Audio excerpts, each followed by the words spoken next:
Now, for years, mental health has been one of the most neglected areas of Nigeria's healthcare system, not because of a lack of policies or promises, but too often because those promises have disappeared with little public scrutiny.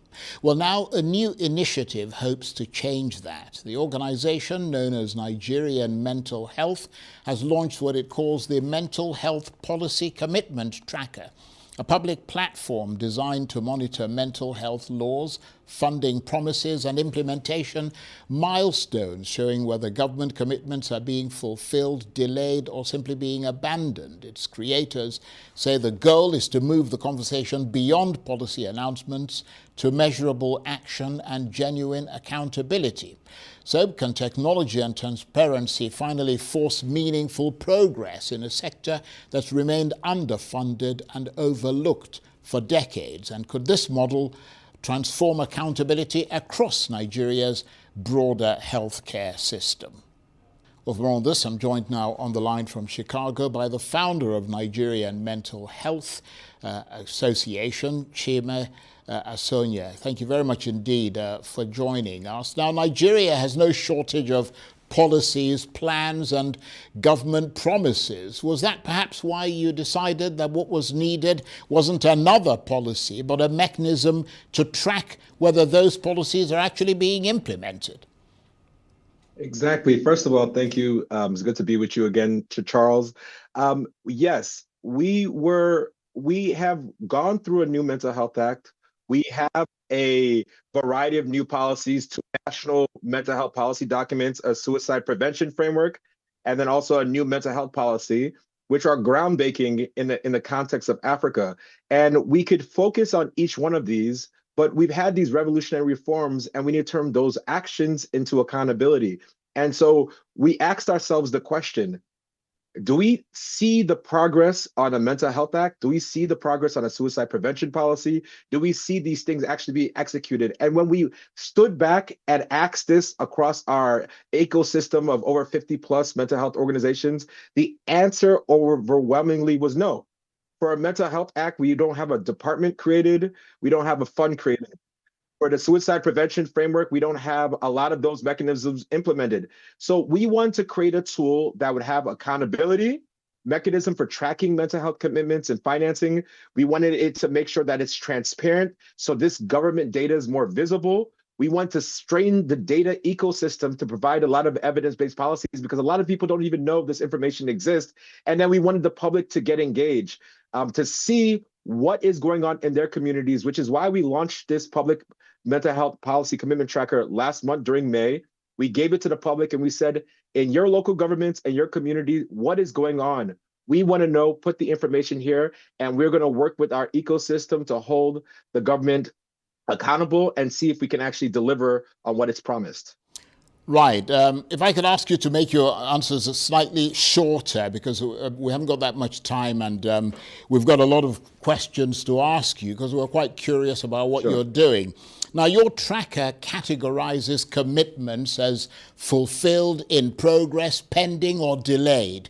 Based on what you've seen so far, how would you assess Nigeria's overall performance on mental health? Is the government keeping pace or falling behind? Well, I think that on some key areas, they have been keeping pace. For instance, there was a commitment to create a national mental health act, and that was passed, which is great. There was a commitment to decriminalize attempted suicide, and there was a task force created to help start on that journey. But on the same journey, there's been a lot of areas where there's been unfulfilled. The same commitment to decriminalize attempted suicide, the government said that it was going to be done in December 2025. We're 6 months past that timeline. And now we understand there's a new timeline to the end of this year. And there's also a bill waiting in the National Assembly to decriminalize attempted suicide that could be one effort to push those goals. So we have not seen the requisite progress. And this is an area there's been major reforms. And so we need to make sure that the government doubles down on this and really supports disability inclusion, especially those with mental health conditions.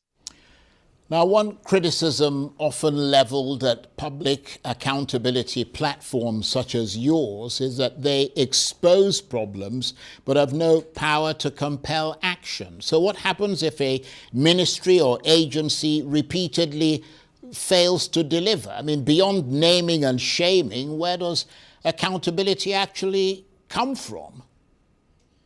I think it comes from the variety of actors that are working this. Every actor in the ecosystem has a role to play. So, for instance, in the media has an important role to ask policymakers these important questions. And so sometimes they don't have access to that information. Academics and other stakeholders can write about this information. We have the public at large that can ask these important questions. A lot of times, the reason why we have failure of commitment because people don't even understand what the commitments are. This is a place to centralize that information, make it accessible to the public. And so if individuals who are engaged actually have a place they can look to make sure that these things are executed. It's not it's not the resolution to the problem, but we have seen gains. Let me give you one quick example. Yesterday we had our launch event, and Lagos State government talked about the different innovations they're making in terms of metrics to track mental health. They said that using that data has been historically private, but they're willing to work with us to make that information public. So these are the type of incremental steps that make this space more transparent for other individuals. And we're hoping that that will be the thing that actually makes the difference when it comes to wellness in the country. Nevertheless, we talk a great deal about physical health, but mental health still carries enormous stigma in Nigeria, doesn't it? I mean, in your view, is the biggest challenge a lack of funding, a shortage of professionals, weak political will, or simply the fact that many Nigerians still don't take mental illness seriously? Honestly, they're all challenges. When we think about what a normal Nigerian thinks of when it comes to mental health, there's research from Epi Africa and Manny, for instance, and it says that the most symbolic vision is an individual who is running around crazy. 70% of Nigerians believe that's what a person with a mental health condition is. So stigma is a huge challenge. And if we come back to this policy tracker, one of the things that mental health that people go to when it comes to the mental health concerns is traditional rulers or religious rulers. One of the things that the Mental Health Act mandated is that there was going to be a body created to implement human rights concerns, and it was going to have a traditional ruler and religious rulers. So there's things in the act and the policies that, if executed, would actually help bridge these gaps, like stigma, things like funding. There's things in the Mental Health Act where funding is supposed to go to primary healthcare centers, but that's not happening like it should be. So this accountability tracker helps. All of these are challenges. And so we can't just say it's a stigma challenge or it's a primary healthcare challenge or it's a chaining challenge. We have to address all of these in an all above fashion. And that's what these strategies are intended to do. And that's what we want to make sure the government actually executes going forward in the future. Now, I was reading some literature about your initiative. One of the interesting aspects of it is that it's really about governance as much as healthcare. I mean, could this tracking model be replicated for education, security, possibly climate policy or infrastructure? I mean, could it change the culture of accountability in Nigeria, not just mental health?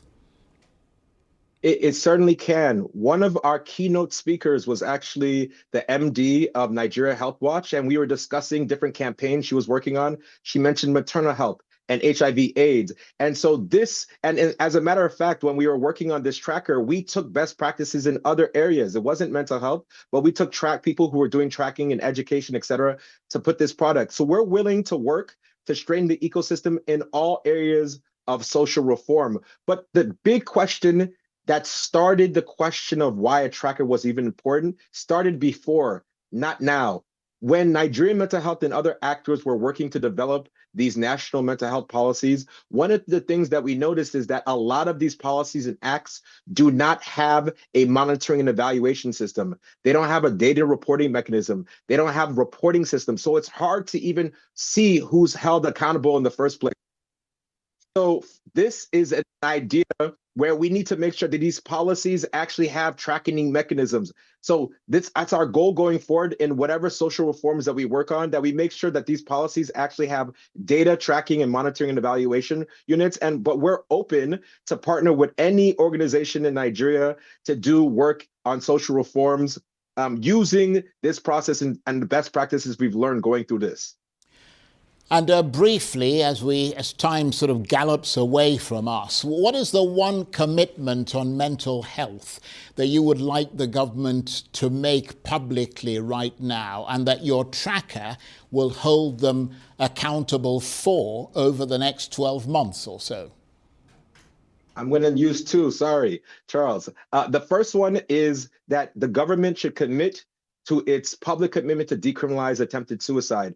People who are suffering or have a mental health crisis should not be jailed for up to 1 year, is what the Penal Code or Criminal Code said. We need to make sure that we do what the rest of the globe is doing and decriminalize attempted suicide. And then secondly, at the last conversation that we had with government partners around mental health, they publicly committed to support our efforts to share information about rehabilitation and mental health centers.